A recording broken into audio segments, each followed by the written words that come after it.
लाखों सालों के विकास के बाद हमने आपको एक बुद्धि दी। जब आपको कोई पैनी चीज दी जाती है तो आपको सीखना चाहिए कि उसे कैसे पकड़े, है ना? ये समस्या बन गई है क्योंकि हमने आपको बहुत ही जटिल मशीन दे दी और आपने उसे चलाने का तरीका जानने की परवाह ही नहीं की।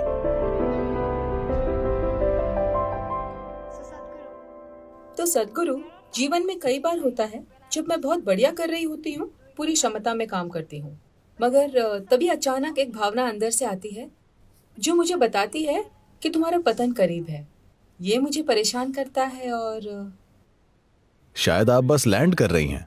हाँ, और इस भावना के सिस्टम में आ जाने के साथ मेरा प्रदर्शन वास्तव में खराब होने लगता है। तो सद्गुरु, हम अपने अंदर की दानवी आवाजों से कैसे लड़ सकते हैं?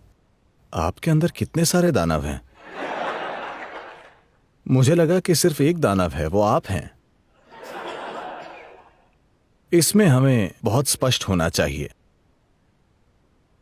देखिए, अगर आप अपने अंदर दो आवाजें सुन रही हैं, एक दिव्य आवाज और एक दानवी आवाज, इसका अर्थ यह नहीं है कि कुछ शानदार हुआ है।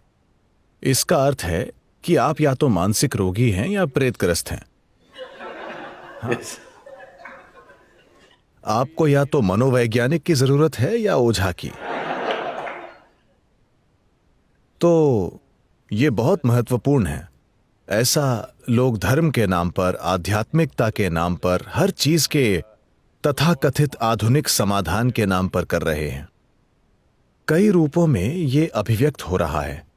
भारत में हमारे पास इन चीजों के लिए ढेर सारे शब्द हैं।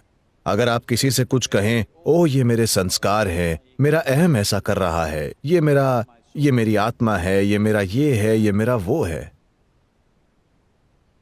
अच्छा, अगर बहुत से लोग आपके अंदर से बोल रहे हैं, अगर बहुत से लोग इस एक शरीर में फंसे हुए हैं, तो ये एक बीमारी है ना?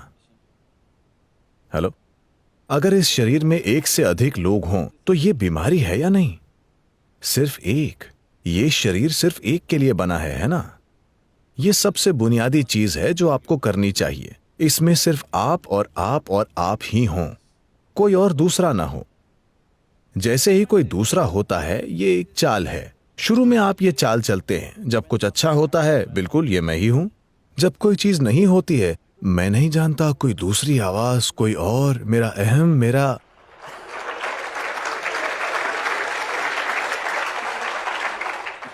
तमाम तरह के दूसरे जीव जिनका अस्तित्व नहीं है, आप मन से बना लेते हैं। आप इसे आत्मा, परमात्मा कह सकते हैं। ईश्वर आपके अंदर बोलता है, शैतान आपके अंदर बोलता है। देखिए, जब भी लोगों ने कहा, भगवान ने हमसे कहा, मुसीबतें आई हैं। हां, क्या आपने देखा है? कभी अमेरिका के राष्ट्रपति एक बार करीब 15 साल या 18 साल पहले बोले, ईश्वर ने मुझसे कहा। ओह, क्या आपदा आई थी, 6 लाख लोग मर गए और एक पूरा देश बर्बाद हो गया। इसी तरह की चीजें हमेशा हुई हैं जब भी ईश्वर बोले हैं। क्योंकि मैं चाहता हूं कि आप समझें, ये ईश्वर के बोलने के बारे में नहीं है। जब आप कुछ एकदम अतार्किक और अनुचित बात करना चाहते हैं तो आप भगवान और शैतान को ले आते हैं।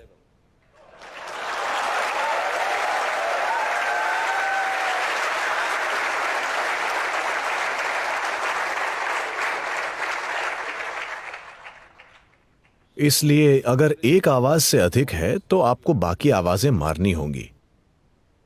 इसके लिए आपको समझना होगा कि मनुष्य का दिमाग जटिल है, तो हम जो हैं उसकी जटिलता हमारा सबसे बड़ा उपहार है कि नहीं?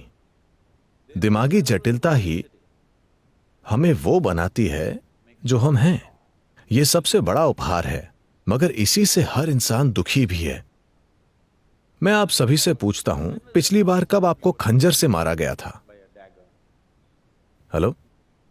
नहीं, वे वाकई आपको अनदेखा कर रहे हैं। शायद सबसे बड़ी चीज जो आपके साथ हुई है कि एक मच्छर ने आपको काट लिया। इस तरह का कष्ट दुनिया आपको दे रही है। बाकी सभी कष्ट खुद के दिए हुए हैं, है ना? तो आप ऐसे दुखी क्यों हैं? क्योंकि मैं आपसे एक आसान सवाल पूछूंगा, मुझे हां या ना में बताइए, क्योंकि मैं आपके जवाब के अनुसार आपको आशीर्वाद भी दूंगा। आप अपनी बुद्धि को तेज बनाना चाहते हैं या मंद? ठीक है।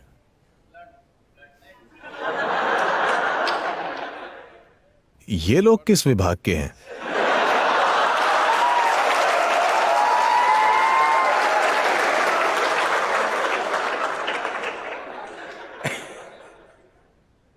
ओह, क्या वो राजनीति विज्ञान से हैं?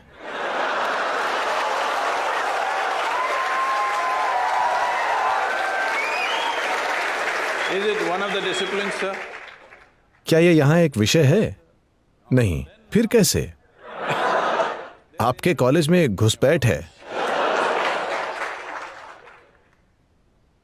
तो आप स्वाभाविक रूप से चाहते हैं कि आपकी बुद्धि तेज हो। इसका अर्थ है कि बुद्धि एक काटने वाला उपकरण है। यह चाकू की तरह है, जितना तेज उतना बेहतर, है ना? तो अभी लाखों साल के विकास के बाद हमने आपको एक बुद्धि दी। हम मतलब मैं प्रकृति की ओर हूं, ठीक है? हमने आपको एक तेज दिमाग दिया। अब आप हर जगह खुद को ही काट रहे हैं और उसकी शिकायत कर रहे हैं। नहीं नहीं, जब आपको कोई तेज चीज दी जाती है तो आपको सीखना चाहिए कि उसे कैसे पकड़ें, है ना? आपको सीखना होगा कि उसे कैसे संभालना है। अगर आप उसे गलत सिरे से पकड़ेंगे या अगर आप लापरवाही से चलाएंगे तो आप खुद को ही काट लेंगे। अभी ये सब व्यक्तिगत अभिव्यक्तियां हैं कि किसी दिन मुझे ऐसा लगता है, किसी दिन मुझे वैसा लगता है। इंसान दरअसल ढेर सारे दुख झेल रहा है। कोई युद्ध वाले इलाके में है, कोई सूखाग्रस्त इलाके में है। उन इंसानों को मैं छोड़ देता हूं क्योंकि वो एक अलग चीज है, मगर बाकी सभी लोगों को Are all suffering? सिर्फ एक कष्ट है, उनकी अपनी बुद्धि। अगर आप उनका आधा दिमाग ले लें तो वे शांतिपूर्वक बैठेंगे। हाँ या ना? कोई शैतान नहीं, कोई भगवान नहीं, कोई आवाज नहीं, शांतिपूर्ण। हाँ या ना? तो हम अपने सबसे बड़े उपहार की शिकायत कर रहे हैं। एकमात्र कारण कि बाकी सभी जीवों के मुकाबले हमारा यहां प्रभुत्व है, यह हमारी दिमागी क्षमता के कारण है ना? हमारे दिमाग के पैनेपन के कारण हम कुछ भी कर सकते हैं, और यही समस्या बन गया है। तो यह समस्या इसीलिए बन गया है क्योंकि हमने आपको बहुत जटिल मशीन दे दी और आपने उसे चलाने का तरीका जानने की परवाह ही नहीं की, और आप उसे आंख मूंद कर चलाने की कोशिश कर रहे हैं। अब तमाम चीजें बोलेंगी। आपकी अपनी बुद्धि आप पर हावी हो गई है और आपको बर्बाद कर रही है, आपको बेकार में कष्ट दे रही है। अगर मैं आपको एक कमरे में अकेला छोड़ देता हूं, सिर्फ आपको, अगर आप फिर भी दुखी होते हैं तो इसका मतलब है कि आप बुरी संगत में हैं, है ना? हेलो? अगर मैं आपके साथ हूं और आप दुखी हुए तो शायद वो मैं हूं, मगर आप अकेले बैठकर दुखी हो रहे हैं, इसका मतलब आप बुरी संगत में हैं, है ना? आपको वो एक चीज ठीक करनी होगी कि ये कभी बुरी संगत में ना हो। ये सबसे अच्छी संगत है जो आपके पास है।